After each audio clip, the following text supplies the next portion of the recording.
বাংলা, মানবতা সমাধান।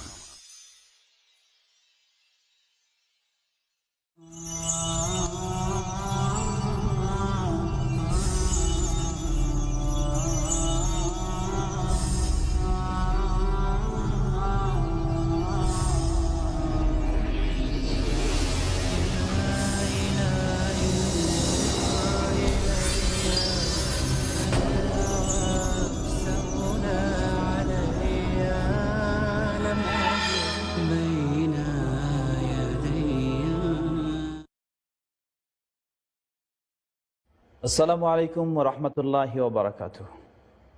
আলহামদুলিল্লাহ রাব্বিল আলামিন ওয়াসসালাতু ওয়াসসালামু আলা রাসূলিহিল কারীম ওয়া আলা আলিহি ওয়া সাহবিহি ওয়া মান তাবিআহুম বিইহসানিন ইলা ইয়াউমিদ্দিন, আম্মা বা'দ। সুপ্রিয় দর্শক শ্রোতা, শুরুতে জানাচ্ছি আপনাদেরকে শুভেচ্ছা ও স্বাগতম। বিশিষ্ট আলেমদের সাক্ষাৎকার নিয়ে আপনাদের সামনে আবারও উপস্থিত হয়েছি। আজকে আমাদের সামনে যিনি সাক্ষাৎকার প্রদান করবেন, বিশিষ্ট আলেম, ইসলামী চিন্তাবিদ, মোহতারাম শেখ মুফতি কাজী মোহাম্মদ ইব্রাহিম সাহেব। আসসালামু আলাইকুম রহমতুল্লাহি ওয়া বারাকাতুহু। ধন্যবাদ মোহতারাম, আপনাকে স্বাগতম জানাচ্ছি আমাদের এই অনুষ্ঠানে। আপনাকে মোবারকবাদ জানাচ্ছি। তো আপনার কাছে আমরা আজকে একটু জানতে চাই, আপনার কর্মজীবন কিভাবে শুরু হলো? নিশ্চয়ই আপনি যেহেতু মাদ্রাসায় পড়ালেখা করেছেন, এখন কর্মজীবন আপনি কিভাবে শুরু করলেন, কোথায়, একটু কিছু জি, জানাবেন? আসলে কর্মজীবন তো একটুখানি ছাত্র জীবনের শেষে কর্মজীবনের সূচনাটা হয়েছিল, যেটা মাদারীপুর আহমদিয়া আলিয়া মাদ্রাসা। আমি 1 বছর ছিলাম সে প্রতিষ্ঠানে। সেখানে হাদিসের দাস দিতাম। তখন ওইদিকে আবার ছাত্র সংখ্যা কম ছিল। আচ্ছা। যাই হোক, সেখানে আমি মুহাদ্দিস হিসাবে নিয়োগপ্রাপ্ত হয়ে বুখারী, মুসলিম, নাসাই, তিরমিজি খুব সম্ভব 4টা কিতাবেই ওখানে দাস দিতাম ছাত্রদেরকে। ওটা ছিল আমার জীবনের মোটামুটি প্রথম নিয়মতান্ত্রিক শিক্ষকতা। আচ্ছা। এর আগে 1 মাস অথবা 29 দিন বুঝি আমি আমাদের লক্ষ্মীপুরে তিতারকান্দি একটা মাদ্রাসা আছে, মৌলানা আবুল ফারাজ সাহেব মারহুম রাহিমাহুল্লাহ, ওনার প্রতিষ্ঠান। তো ওখানে 29 দিন আমি ছিলাম। ওখানেও ছাত্রদেরকে কিছু পড়িয়েছিলাম, তবে ওটা ছিল নিয়মতান্ত্রিক না। নিয়মতান্ত্রিকভাবে নিয়োগ পেয়ে সেখানে নিয়োগ পেয়ে গেছিলাম মাদারীপুর আহমদিয়া আলিয়া মাদ্রাসায়। তো সেখানে 1 বছর পড়িয়ে পরে মনে হলো যে মনে আসলে একটা চাহিদা রয়ে গেছে আর কি, এখনো পড়ালেখা এত তাড়াতাড়ি শেষ করা ভালো হয়নি, তো আরো একটু পড়ি। হাটাজারি চলে গিয়েছিলাম, সেখানে আবার গিয়ে দাওরাই হাদিস, হাটাজারি থেকে দাওরাই হাদিস করেছি। আবার দাওরাই তাফসিরও কিছুকাল পড়েছি। দাওরাই তাফসির পড়াকালে ওখানে একটু কি সমস্যা হয়েছিল, তখন মাদ্রাসার ছাত্ররা চলে গিয়েছিল, 2-3টা ছাত্র মনে হয় সেখানে মারা গিয়েছিল তখন কি এক সমস্যায়। তো একটা গন্ডগোলের কারণে আমরা তখন দাওরাই তাফসির থাকা অবস্থায় চলে গেছি। ওখান থেকে চলে গেছি আমি কত সালের দিকে আপনি সেখানে? 84-85 সাল। আচ্ছা। 84-85 সালে। তখন ওখান থেকে আবার আমি চলে গেছি আপনাদের উত্তরবঙ্গে, আচ্ছা। লালমনিরহাট জেলায়। তখন সেটা রংপুর, বৃহত্তর রংপুরের অংশ ছিল। এটা তিস্তা সিনিয়র মাদ্রাসা নামে একটা মাদ্রাসা, খুব প্রাচীন মাদ্রাসা, এখনো আছে। তো সেখানে আমি ভাইস প্রিন্সিপাল হিসেবে 4 বছর, অর্থাৎ 84 থেকে 88 সাল পর্যন্ত সেখানে ছিলাম। এখনো মনে পড়ে আপনাদের এলাকায় গিয়ে ওখানে দেখলাম যে আসলে বেশ প্রতিভাবান ছেলেরা। তো আমি ওদেরকে মাদ্রাসার টাইমে যা পড়াতাম, বাকি টাইমটা সকাল, সন্ধ্যা, রাত আরো পড়াতেন? আরো এবারে প্রায় ঘুমের টাইম ছাড়া আমার খেয়াল আছে আমি 2.5 বছরে প্রায় 23টার মতো নাহু সরফ আরবি গ্রামারের কিতাব ওদেরকে পড়িয়েছিলাম। 2.5 বছরের বয়সে, সব আলাদা মসজিদে, এবং সপ্তাহে পরীক্ষা নিতাম আমি নিজে। ওই শিশুগুলি আজকে সবাই কম বেশ, কেউ মুহাদ্দিস হয়েছে, প্রিন্সিপাল হয়েছে, প্রফেসর হয়েছে, আলহামদুলিল্লাহ। একটা আবেগ আমার মনে হয় আপনার কাছে খুব ভালো লাগবে। আপনার এলাকায় আমি প্রথম জীবনের সবচেয়ে বেশি শ্রম যেটা দিয়েছিলাম, যেটা আপনাদের এলাকাতেই। মাশাআল্লাহ, ধন্যবাদ জানাচ্ছি আপনাকে। হ্যাঁ, শুকরান, জাযাকাল্লাহু খাইর। আলহামদুলিল্লাহ। তো সেখানে এত একটা হৃদ্যতা ছিল সবার সাথে, শিশুদেরকে পড়াবার এই সুবাদে বেশ আন্তরিকতা ছিল। আমার জীবনে আমার মনে হয় যেন আমার দ্বিতীয় জন্মস্থান হলো সেই লালমনিরহাট জেলার ওই জায়গাটা, তিস্তা। আমি এখনো যাই ওখানে। পরে আমি 10 বছর পরে গিয়ে একটা প্রতিষ্ঠান করেছি, হযরত ফাতেমাতুজ জাহরা মহিলা মাদ্রাসা, যেটা তিস্তা ব্রিজ পার হলেই 300 গজ সামনে মেইন রোডের পাশে যে প্রতিষ্ঠানটা, হযরত ফাতেমাতুজ জাহরা মহিলা মাদ্রাসা, ওইটা আমারই তৈরি করা। ওখানে যারা ছিলেন ওরা সবাই মিলে সহায়তা করে। আমি জ্ঞানগত দিকগুলো আমি করেছি। তারা কেউ জমি দিয়েছেন, কেউ অর্থ দিয়েছেন বিভিন্নভাবে, আলহামদুলিল্লাহ। এখন উত্তরবঙ্গে ওটা একটা সেরা প্রতিষ্ঠান, আলহামদুলিল্লাহ, অনেক ভালো প্রতিষ্ঠান। তো সেখানে 88 সাল পর্যন্ত ছিলাম। 88 সালের পরে তো ওখান থেকে আমি, আমার একটা মনের মধ্যে হলো আর কি, যে আসলে ওখানে বড় বড় যারা আলেম ছিলেন ওনারা চলে গেছেন। তখন আমি একটা অভাব বোধ করলাম যে এখানে যদি আরো দীর্ঘ টাইম থাকি, আমি দিতে পারবো সবাইকে, কিন্তু আমি যে কার কাছ থেকে নেব সেই মানুষটা আর নাই। ওই অভাব বোধ থেকে আমি চলে আসি ঢাকা, যে আরো কিছু বড় আলেমের সহযোগিতা লাগবে, পরস্পরের পরামর্শ পরামর্শ লাগবে। কারণ আমি তো তখন ছাত্র শিক্ষক, আসলে আমরা এখনো ছাত্র, মৃত্যু পর্যন্তই আমাদেরকে একজন যারা কোরআন সুন্নাহ পড়া বা জ্ঞানের সাধক যারা হবে তারা কিন্তু আজীবনই ছাত্র হবে। আমরা এখনো ছাত্র, আলহামদুলিল্লাহ, আমরা শিখি। তখন আমি নরসিংদী একটা প্রতিষ্ঠান আছে, মৌলানা কামরুদ্দিন জাফরি সাহেব হাফেজাহুল্লাহ, ওনার প্রতিষ্ঠিত জামিয়া কাসিমিয়া নরসিংদী কামিল মাদ্রাসা। তো ওখানে এসে দেখলাম মানে হাদিস খোলা হয়নি তখন, ওইটা ফাজিল মাদ্রাসা ছিল। হাদিস খোলা হবে যদি উস্তাদ পাওয়া যায়, আচ্ছা আচ্ছা, যদি উস্তাদ পাওয়া যায় তাহলে কামিল হাদিস খোলা হবে। তো আমি ওই সময়ে ওনারা আমাকে নিয়ে গেলেন। তো আলহামদুলিল্লাহ গিয়ে ওখানে ওই কামিলের হাদিস ক্লাসটা আপনাকে দিয়ে শুরু হলো। জি আলহামদুলিল্লাহ, এটা আনন্দ লাগে যে ওই উদ্বোধনী হয়েছে আমাকে দিয়ে। আমার 1 মাস পরে মদিনা থেকে একজন উস্তাদ আমাদের জনাব শেখ মাহমুদুল হাসান হাফেজাহুল্লাহ, আপনার সাথে সম্ভবত উনি এসছেন, আমরা 1 মাস আগ পরে। এরপরে রফিকুর রহমান আল মাদানী হাফেজাহুল্লাহ উনিও ছিলেন। এইভাবে আর কি মোটামুটি কর্মজীবনের এটা হলো 3য় ধাপ বলা চলে। এই 3য় ধাপে জামিয়া কাসিমিয়া। তো আলহামদুলিল্লাহ ওখানে থাকাকালে মদিনার উস্তাদদের সাথে অনেক সাহচর্য পেয়েছি। হাইয়াতুল ইগাসার মুবাল্লিগ হিসাবে 5-10 বছর আমি কাজ করেছি। তখন মদিনা মুনাওয়ারার উস্তাদরা যেতেন, মক্কা থেকে আসতেন এবং আরবের অনেক বড় শেখেরা আসতেন। ওনাদের থেকেই মূলত আমার উৎসাহ পেয়েছেন অনেক। জি, এবং তাওহীদি জীবন এবং যেটা সহিহ সুন্নাহর অনুকরণ অনুসরণের যে চেতনাটা, এই চেতনাটা কিন্তু জামিয়া কাসিমিয়ার আমি বলবো কামরুদ্দিন জাফরি সাহেব এবং ওখানে যারা ছিলেন এবং ওই প্রতিষ্ঠানের একটা বিরাট অবদান বা রহমত আমার জীবনে। আপনি একটা যেন হঠাৎ করে নতুন একটা কথা বললেন, তো আমার প্রশ্ন এখন আপনার কাছে জিজ্ঞাসা, যে আপনি এখন বললেন যে সহিহ সুন্নাহর নতুন চেতনা পেলেন, তাহলে আগে কি আপনার সহিহ সুন্নাহর চেতনা ছিল না? একটু আপনি এই বিষয়টা আরো একটু স্পষ্ট করার যেটা ঠিকই আপনি বলেছেন। আসলে আমরা যে সমাজে বড় হয়েছি বা যেসব প্রতিষ্ঠানে পড়েছি, ওনারা ছিলেন অনেকটা, কারণ আপনি তো পড়ালেখা করেছেন সেই বাংলাদেশের সবচেয়ে বড় প্রতিষ্ঠান বলা যেতে পারে হাটহাজারী মাদ্রাসা, আপনি পড়ালেখা করেছেন, কিন্তু এরপর আপনি এই কথা বললেন। আমি এই জন্য বলেছি সহিহ সুন্নাহর কথাটা, এই জন্য বলেছি আমাদের সমাজে সাধারণত যেটা শাহ ওলিউল্লাহ রহমতুল্লাহ আলাইহির মাধ্যমে উপমহাদেশে সর্বপ্রথম ইলমুল হাদিস ব্যাপকহারে আসে। এর আগে কিন্তু ইলমুল হাদিসের খুব একটা চর্চা আমাদের উপমহাদেশেই ছিল না, আর আমাদের দেশে তার অনেক পরে এসেছে।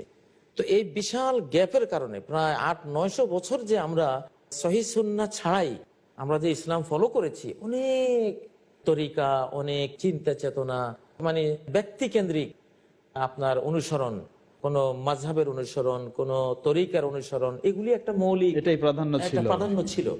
তো আমি যদি কোনো তরিকা, আমি কখনো আলহামদুলিল্লাহ আমি কিন্তু তরিকার অনেক কিছু পড়তাম। আমি হাজার হাজার ফার্সি বয়েত মারেফতের যত নিগুণ, আপনি আপনার একটু পরিচয় দিতে গিয়ে আপনি বলেছেন বিশেষ করে আমাদের ভারতীয় উপমহাদেশে বিশিষ্ট আলেম মাওলানা আশরাফ আলী থানভী রাহিমাহুল্লাহ, আপনার নানার দিকে তার একটা সংযুক্ত রয়েছে। তাহলে নিশ্চয়ই আপনিও হয়তো জন্মসূত্রে বা বাল্যকালে সেই ধরনের কোন তরিকায় আবদ্ধ ছিলেন? সেই মুড়ার মধ্যে তো ছিলাম, সেই মুড়ার মধ্যে ছিলাম আলহামদুলিল্লাহ। ওনাদেরও চেতনা ছিল সত্য জিনিসের, কিন্তু তখন তো সব সত্য সবাই উদ্ঘাটন করতে পারেনি বা সেটা তখন প্রকাশিত হয়নি। যার ফলে আমার খেয়াল আছে আমার পিতার সাথে আমাদের গ্রামে মিলাদ নিয়ে একটা বিশাল বহস হয়েছিল। মিলাদ, উনি আবার মিলাদ পছন্দ করতেন না। আচ্ছা, তাহলে আপনার পিতাও এরকম একটা চিন্তার মানুষ ছিলেন। উনি সবসময় সত্যপন্থী ছিলেন, সত্য অন্বেষণ করতেন। অনেক মাসালা মাসাইল, শিরিক, বিদআত এবং বিশেষ করে মিলাদ, কবর পূজা, তারপরে মাজার পূজা, দরগা পূজা, এগুলির বিরুদ্ধে ছিলেন সবসময়। তো আমাদের এন্টার বাড়ির সাথে একটা বয়কট হয়েছিল ব্রিটিশ আমলে। এটা আমরা মিলাদ পড়বো না, আর এখন বাকি সবাই তারা মিলাদ পড়বে, এটা নিয়ে এমন এক ফাইট হয়েছিল, শেষ পর্যন্ত ব্রিটিশ আদালতে এটা গিয়েছিল। তো ওরা যে বয়কটটা করেছিল, যে মজার কথা বললেন আপনি একটা, তাহলে ব্রিটিশ আদালতে সেই সময় এটার রায় কি? হ্যাঁ, আমি বলছি আপনাকে মজার গল্প। তো মিলাদ নিয়ে যে বয়কটটা হয়েছিল আমাদের এন্টার পরিবারের সাথে, বংশের সাথে হয়েছিল, যে আমরা কেউ বাজারে গেলে বা কোথাও গেলে আমাদেরকে কেউ সালাম দেবে না, আর আমরা উত্তর দিলে সালাম নেবে না। বাজার কিছু কিনতে গেলে আমাদের কাছে বিক্রি করবে না, আমরা বিক্রি করতে গেলে তারা কিনবে না। তারপরে আমাদের কোনো ছেলে করে মেয়ে দিবে না, আর মেয়েকে তারা তাদের ছেলে দিয়ে বিয়ে করাবে না। এমন মারাত্মক একটা বয়কট এমন হয়েছিল। পরে ব্রিটিশ আদালতে যখন এটা যায়, তখন আমার পিতার কাছে এরকম একটা লোহার চুঙ্গা ব্যবহার করতো আর কি, এটার ভিতরে গোলাকার করে যে কোনো দলিল প্রমাণ এগুলিকে ঢুকিয়ে রাখতো সেফের জন্য, সংরক্ষণ করে রাখতো। হ্যাঁ, সংরক্ষণ করতো।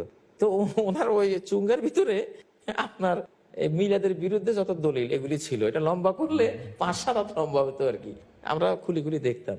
তো এইটা উনি ব্রিটিশ আদালতে এটা উনি শো করেছিলেন। আর সব তো মুখস্থ আছেই। তো আর প্রতিপক্ষের তো কোনো দলিল নাই, এর বাবাদা করে আসছে, শুধু এগুলি বলছে। তো জজ সাহেব বুঝছেন যে এই মৌলভী সাহেব উনি যেটা বলেছেন আসলে এটাই সত্য। পরে আব্বার পক্ষে ব্রিটিশ আদালতে রায় দিয়েছেন যে আপনার ভূমিকাই সঠিক, আর ওনারা যেটা করেছেন আসলে এটা সঠিক না, আমরা তো কিছু বুঝি, ওনারা রায় দিয়েছেন। সেই ব্রিটিশ রায়ের শেষ পর্যন্ত আমরা ওই বয়কট থেকে উদ্ধার পেয়েছি। অত্যন্ত একটি গুরুত্বপূর্ণ তথ্য আপনি জানালেন। তাহলে বোঝা যায় যে এইগুলি যে ভুল, এটা শুধু মুসলিমরা নয়, অমুসলিমরাও ইসলাম সম্পর্কে গবেষণা না করেও তারা জিনিসটা বুঝতে পারে যে আসলে এগুলি ভিত্তি নেই, বাস্তব কথা। তো যাই হোক, ওটা প্রসঙ্গত বললাম আর কি। তো আমাদের এমনি বংশগত ভাবেই সত্য অন্বেষণ ছিল, যে যা পেয়েছেন সত্য ওটা ধারণ করেছেন, বাকিটা আল্লাহ ক্ষমা করবেন। কিন্তু আমি যেটা বলেছি আপনি আমাকে ধরেছেন যে সুন্দর বলছিলেন।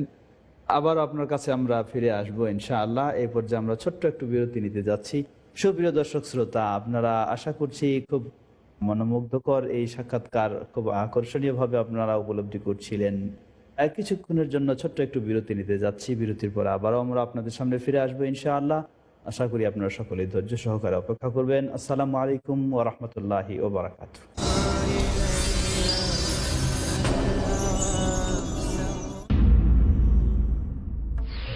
ডক্টর জাকিরের আন্তরিক বার্তা, ধর্মতত্ত্বের কোষ্ঠী পাথর।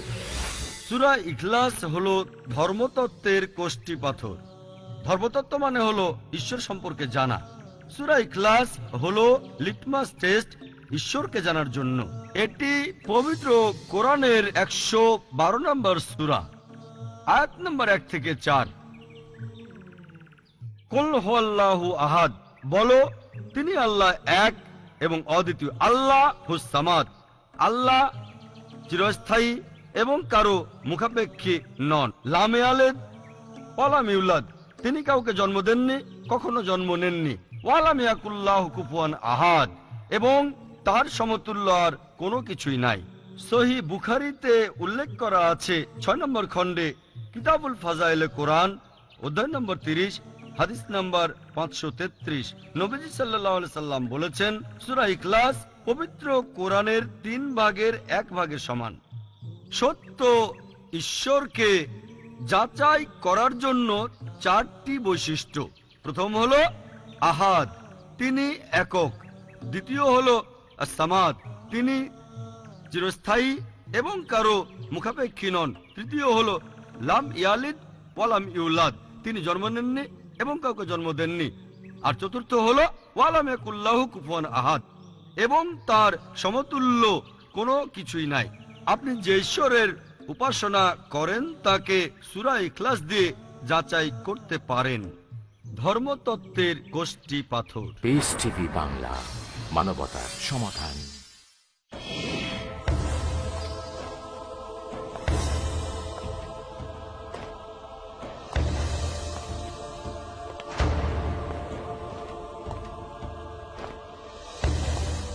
কোরআন ও সুন্নাহর আলোকে জীবন ও মনকে উদ্ভাসিত করতে হলে চাই সুদৃঢ় ঈমান এবং পরিচ্ছন্ন অন্তর।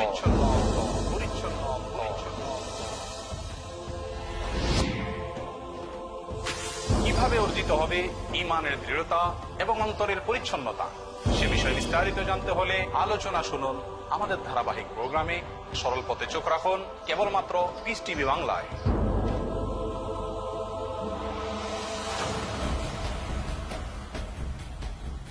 জানুন সেই দীপ্তিমান বিশেষ পথ যার সম্পর্কে মহান আল্লাহ পবিত্র কোরআনে উল্লেখ করেছেন। সরল পথ পরবর্তী অনুষ্ঠান পিস টিভি বাংলায়।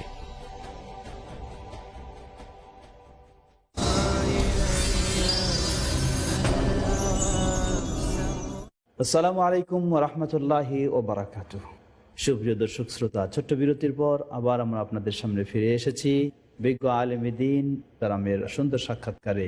জি মুহতারাম, যে বিষয়টি আমি প্রশ্ন রেখেছিলাম আপনার কাছে, যে আপনি একটা নতুন কথা বললেন যে সহিহ সুন্নাহ, তাহলে সহিহ সুন্নাহ আরো কিছু ভিন্নতা কিছু আছে কিনা? হ্যাঁ, আলহামদুলিল্লাহ। আমি কিন্তু সিরিয়াস আমার ওস্তাদদের ভক্ত ছিলাম এবং ওস্তাদদের চিন্তা চেতনা আদর্শ জীবন দিতে প্রস্তুত, এরকম একটা ভক্ত ছিলাম। কিন্তু এখন বুঝি আলহামদুলিল্লাহ আল্লাহ তাআলা যে চেতনাটা দিয়েছেন, তখন ছিল যে কল আল্লাহ কল রাসূল সাল্লাল্লাহু আলাইহি ওয়াসাল্লাম বললে দেখতাম যে তেমন কোনো চেতনা কারোই আসে না। আল্লাহ বলেছেন, রাসূল বলেছেন, এটা একটা না ঠান্ডা ব্যাপার, খুব একটা গুরুত্বের বিষয় নয়। আর যখন বলা হতো একবারে নাম টাম দিয়া অমুকে ফরমিয়েছেন, তারপরে সমাদানি, তারপরে মাহবুবে সুবহানি, অমুক অমুক মুদ্দাজিল্লুহুল আলীনে ফরমায়া, এগুলি যখন বলা হইতো ওয়াহ, মানুষ কি কান মজা, একেবারে কান খাড়া করে শুনতো। কান খাড়া, কেউ বেহুশ হয়ে যায়, কেউ ওয়াজদের মধ্যে মানে একটা চেতনার মধ্যে এসে যায়, অন্যরকম অবস্থা। তখন আমরা তো এইসব পরিবেশে আমরা বড় হয়েছি, যদি আমি এগুলিতে ঢুকি নাই কখনো, কিন্তু এগুলি সেই পরিবেশেরই মানুষ। আমি সেই পরিবেশের মানুষ এবং এগুলি আমার মুখস্থ ছিল। এই যত ফরিদউদ্দিন আত্তার, তারপরে শেখ সাদি, মাসনবী রুমি, ওমর খাইয়াম, সিরাজি, হাজার হাজার মারফতের যত এই অলি গলি, এগুলি মোটামুটি যেহেতু ওই পরিবেশে ছিলাম, তো এগুলি সব মুখস্থ ছিল, জানা ছিল। তো সহিহ সুন্নাহর কথা এই জন্য বলেছি যে, কিন্তু এখানে জামিয়া কাসিমিতে যাওয়ার পরে যে আলহামদুলিল্লাহ জাফরি সাহেব এবং আরো যারা মাদানী ছিলেন ওনাদের চেতনাগুলো দেখলাম, তারপরে মক্কা মদিনা থেকে যারা আসছেন ওনাদের কথাবার্তা শুনলাম, আবার আরো কিছু বইপত্র ওনারা দিলেন, দেখলাম যে মাশাআল্লাহ এটা তো আরেক জগৎ দেখতেছি। তো ব্যক্তি কেন্দ্রিকতা থেকে যে ওস্তাদরা বলেছেন, আমরা তো ছিলাম ওস্তাদ কেন্দ্রিক, ইমাম কেন্দ্রিক, বা কোনো একজন বুজুর্গ কেন্দ্রিক, অলিয়া উলিয়া কেন্দ্রিক, অলিয়া উলিয়ারা যা বলেন এটাই তাজকিরাতুল আউলিয়া। তো আমি কতবার যে শেষ করেছি আগা গোড়া।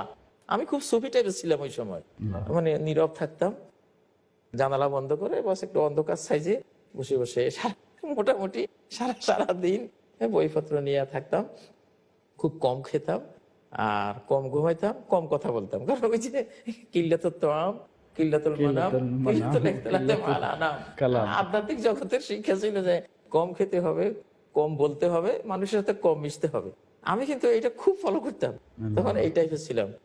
আসলে দেখেন, আপনার এই কথায় মনে হইলো যে আল্লাহ রাসূল সাল্লাল্লাহু আলাইহি ওয়াসাল্লাম সাহাবায়ে কেরামগণ যখন তার ইবাদত সম্পর্কে জিজ্ঞাসা করে কসম খেয়ে বসলো, একজন বলল যে আমি এই সারা জীবনে আমি আর বিয়ে করব না, কারণ সাংসারিক জীবনে গেলে আমি ইবাদত করতে পারবো না। তিনি কত কঠিন ভাবে তাদের প্রতিবাদ করলেন এবং তিনি একটা দুটো নয় একাধিক সংসার তিনি পরিচালনা করেন। আর আমাদের আলেম সমাজ, সেই সমস্ত আলেম সমাজ যাদের কথা আপনি বললেন, তাদের চিন্তা ছিল উল্টা, যেটাকে আল্লাহ রাসূল সাল্লাল্লাহু আলাইহি ওয়াসাল্লাম প্রতিবাদ করেছেন। জি, সেই বিষয়টা হলো এটাও একটা, এই জন্য আমরা বলবো যে তাদের কাছে এগুলি হয়তো পৌঁছেনি বা বুঝতে পারেননি, এটাও হয়তো। কিন্তু প্রচন্ড মুখলেস ছিলেন। জি, অবশ্যই নিঃস্বার্থ উস্তাদ কাকে বলে, দিনের জন্য তারা নিজেকে করতে সবসময় প্রস্তুত ছিলেন। জীবন পণ করে একটা ছাত্রকে নিঃস্বার্থে কিভাবে যে পড়াতেন, সুবহানাল্লাহ। কেউ 50 টাকা 60 টাকা বেতন পেলে না পেলে নাই, আল্লাহর হস্তে, মানে এই চেতনাগুলো যে ছিল কোনো সন্দেহ নেই। কিন্তু ওই জিনিসগুলো তখন ওনাদের জানাও ছিল, তাদের জানা ছিল না, অথবা তাদের সামনে ওগুলি আসতো না, এসেছে অন্য কিছু, এর জন্যই। জি, আপনি যে সহিহ সুন্নাহর বিষয়, সহিহ সুন্নাহর জিনিসগুলো আমি প্রথম যেটা মাজমুল ফাতাওয়া ইমাম ইবনে তাইমিয়া রাহমাতুল্লাহ আলাইহি, জাফরি সাহেব বললেন যে ছেলে তো পড়ালেখা করার, তো ওকে কিছু বই দাও, ও যদি দেখে যে কি জিনিস আছে কোথায়, তাহলে ঠিক হয়ে যাবে। আমি কিছু হামলা জাফরি সাহেবকে করতাম, তখন আমার আগের চেতনা থেকে। আমি কারণ খুব, আমার বাবাও এরকম ছিলেন, সিরিয়াস, উনি যেটাকে হক, সত্য যেটাকে বুঝতেন ওটার জন্য কিন্তু বিরাট সিরিয়াস থাকতেন। সারা পৃথিবীর মানুষ বিরুদ্ধে যা কিছু যায় আসে না, যেটা হক বুঝেছি বাস ওইটাই। আমিও ওই টাইপের মোটামুটি কিছু। পরে ওই জাফরি সাহেব কিছু বই দিলেন, বিশেষ করে শাইখুল ইসলাম রাহমাতুল্লাহ আলাইহি যে মাজমুল ফাতাওয়া, এইটা আমি বিশাল বই 36 খন্ড আমার ঘরে আমি নিয়ে গেছি, সারা দিন এটা নিয়ে থাকতাম। এক পর্যায়ে আমাকে ওই মাদ্রাসায় বলা হইতো যে উনি ইবনে তাইমিয়ার ছাত্র। আসলে আমি ওই ওনার থেকে আমি কোনো ব্যক্তি কেন্দ্রিক গড়ে উঠি নাই আলহামদুলিল্লাহ, তবে সহি চেতনাগুলো যাদের কাছ থেকে পেয়েছি তোর মধ্যে অন্যতম না, আপনি লেখকদের যেটা মধ্যে- বললেন জি, ইমাম ইবনে তাইমিয়া রাহিমাহুল্লাহর যে বিশাল ফতোয়া গ্রন্থ, জি, জি। এটা কিন্তু প্রচলিত ফতোয়া গ্রন্থের মতো মতো নয়। না। তার আমি দেখলাম বিশেষ কি- বৈশিষ্ট্য জি, জি, রয়েছে আলাদা, বিশাল বৈশিষ্ট্য। যে অমুকে বলেছে তমুকে বলেছে এই কথা নয়। তিনি প্রতিটি কথার পিছনে কোরআন অথবা কোরআন এবং সুন্নাহ হাদিস। এবং হাদিসটি সহিহ কিনা এই নিয়েও তিনি কথা বলেছেন, প্রতিবাদ করেছেন। এবং ওনার এটা কথা বিশেষ। হচ্ছে আয়াত বেশি, জি। হাদিস বেশি। এত ভালো লাগলো তখন আলহামদুলিল্লাহ। আমি চিন্তা জীবনের করলাম মোড় যে ঘুরে গেল যে অন্যদিকে। সত্যের জন্যই তো পড়ালেখা করি, যেটা সত্য পাবো বস ওইটাই। আসলে শিশুকাল থেকে আব্বা থেকে ওইটা শিখেছিলাম, কিন্তু তখন তো যা পেয়েছি টুকটাক, জি, জি। কিন্তু ব্যাপক মানে সত্যের একটা সাগর আবিষ্কার করে ফেললাম এখানে এসে। আল্লাহ দিয়েছেন আলহামদুলিল্লাহ। আমি শুকরিয়া আদায় করি ওই প্রতিষ্ঠানের জামিয়া কাসিমিয়ার সদ্য প্রিন্সিপাল সাহেব শেখ কামরুদ্দিন জাফরি সাহেব এবং মাদানী হুজুররা আরো যারা আছেন, বা মক্কা মদিনা থেকে নাম, এখন তার নাম খেয়াল নেই, ডক্টর আব্দুল্লাহ আল মুসলিম সাহেব, উনি এখনো বেঁচে আছেন, উনি যেতেন। তা আলী আল বাসফার একজন বড় কারি, বিখ্যাত কারি, উনিও যেতেন। হায়াতুল গাছার যারা মুদির ছিলেন, মাশায়েখ ছিলেন, তারা যেতেন। এদের সাথে আলহামদুলিল্লাহ মোটামুটি যে সহিহ সুন্নাহর কথা বলেছি। কারণ আমাদের দেশে তো হলো হাদিস মে হায়, হাদিস নেই। হাদিস মে হায়, হাদিসে বস শেষ। রয়েছে, বাস। হাদিসে আছে কইলে মোল্লা জীবনের মতো। যে মোল্লা জীবনকে কেউ জানি বললো যে হুজুর আপনার স্ত্রীতে বিধবা হয়ে গেছে। উনি সরল মানুষ, হ্যাঁ স্ত্রী বিধবা হয়ে গেছে। যিনি বলেছেন উনি একজন মুসলিম। উনি কানতে কানতে স্ত্রীর কাছে গিয়া, হ্যাঁ তুমি বিধবা হয়ে গেলা এই অল্প বয়সে। আল্লাহু আকবার, কত যা বিধবা কি এ কেমন কথা? আমি বেঁচে আছি, আপনি তারপরে আপনি এখনো বেঁচে আছেন, আমি কেমনে বেঁচে বিধবা আছেন, হলাম? আপনি আমাকে বলছেন আমি বিধবা হলাম, এটা কি বললেন? ঠিকই তো কথা, তুমি ঠিকই তো বলছো। হ্যাঁ আমাকে তো একজন মুসলমান বলছে, আর ও মুসলিম আর কি। মুসলমানের কথা অবিশ্বাস করতে পারিনি আমি তো আমি। মুসলমানের কথা অভিযোগ করতে পারিনি। ঠিক ইমাম মুসলিম মুকাদ্দামার মধ্যে যেটা বলেছেন যে ইন্না ফিল মদিনাতে মিআতা রাজুলিন, জি, যে মা ইউখাযু আনহুল হাদিস। মদিনায় 100 জন বুজুর্গ নদীর আছে, এদের কারো থেকে হাদিস হাদিস নেওয়া হয় না। নেওয়া যায় না, কারণ কারণ কাউকে তারা অবিশ্বাস করতেন না। হ্যাঁ, মানে তারা সবার থেকে যে যা বলতো হাদিস, ওরা বিশ্বাস করতেন যে এটাই হাদিস।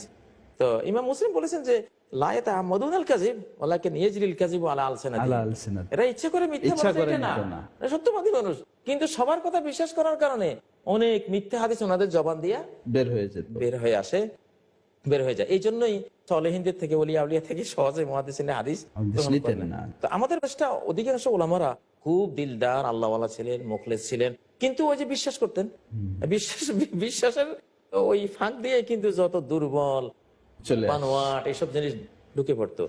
তো যাই হোক আলহামদুলিল্লাহ, ওটা আমি মনে করি আমার জীবনের একটা বিরাট টার্নিং পয়েন্ট আল্লাহ দিয়েছে। বড় পর্ব শুরু হলো। তখন তো অনুসন্ধান শুরু করলাম যে না, অতীতের যা কিছু আছে এগুলি নতুন, পুরনো ছেঁড়া টাকাকে টাকশালে ঢুকাইয়া টাকশালে ঢুকিয়ে রিনিউ করে নিতে হবে। এছাড়া একদম একে একে একে যা ছিল সবগুলোকে রিনিউ করলাম কোরআন হাদিসের টাকশালে ঢুকাইয়া।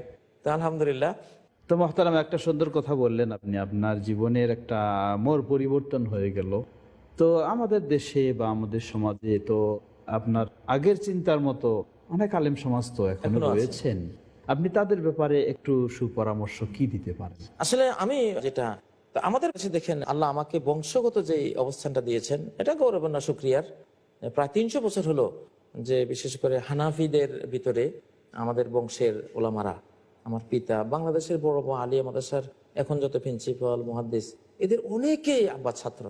আবার কমি ব্লকের মধ্যে যত বড় বড় মুহাদ্দিস মুফতি সাহেবরা আছে, অনেকেই আমার নানা গোষ্ঠীর ছাত্র। স্বাধীন বাংলার বাইতুল মোকাররমের প্রথম খতিব ছিলেন আমার মামা মুফতি আব্দুল মুহিত সাহেব, লালবাগের মুফতি সাহেব ছিলেন। তো মুফতি ফজলুল হক আমিনী সাহেব রহিমাহুল্লাহ, উনি আমার মামারই ছাত্র ছিলেন। আমি এত বড় একটা বংশের মধ্যে এবং হানাফি এবং সুফিবাদের একবারে মূল মূলের ভিতরে আমি ছিলাম। তো আমি যখন বুঝলাম যে আসলে ইসলাম কি, আমি আমার পিতা, আমার দাদা, নানা, ওস্তাদ সব থেকে নেব।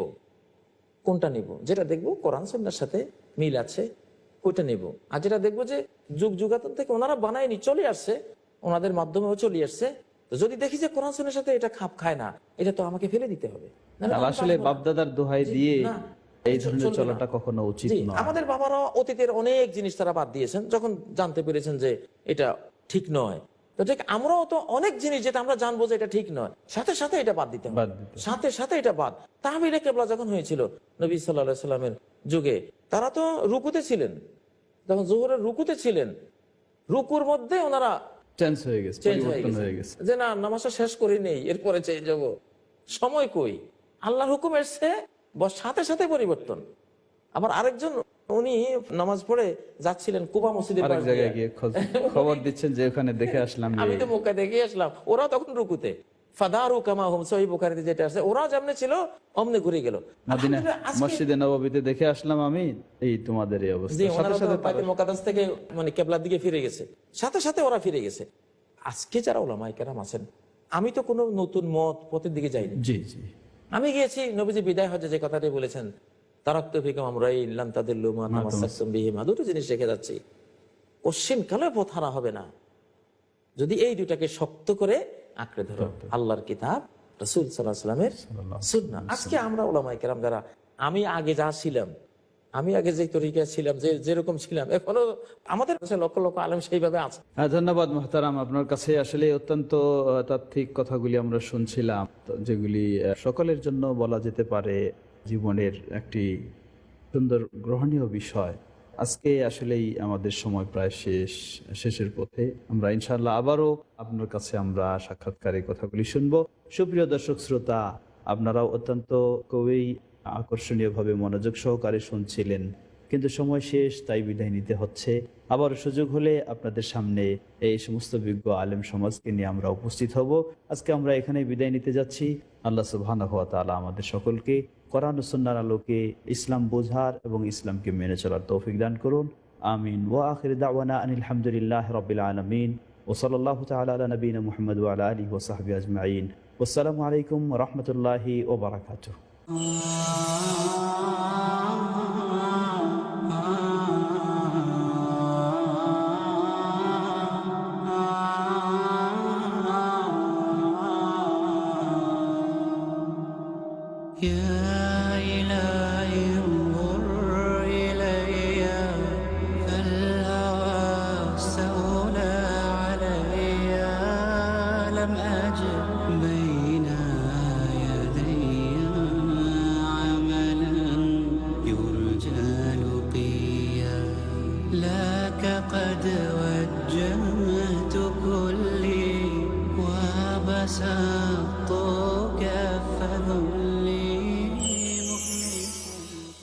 আসসালামু আলাইকুম ওয়া রাহমাতুল্লাহ।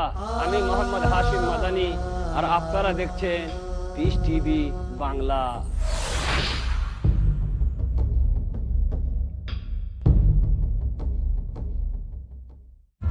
Saturdays provide. In Britain, we are facing one big problem, that are you Muslim or British? The space to talk. In India, back home, they ask, are you a Muslim first or Indian first? And we Muslims should know how to reply, how to turn the tables over. The place to knock. Why Trinity cannot be regarded in that sense, Father, Son and Holy Spirit? The opportunity to ask. But even if we agree that what the Christians say, that he was crucified, so if Jesus Christ, peace be upon him, died for 3 days, who controlled the world? That means even God died? The freedom to unmask. So there are various ways which we can prove the argument to be wrong. দেখুন, doctor জাকিরের সঙ্গে আলাপ করি প্রতি শনিবার রাত 7:30 up পুনঃ সম্প্রচার সকাল 9:30 বাংলাদেশে পিস টিভি বাংলায়।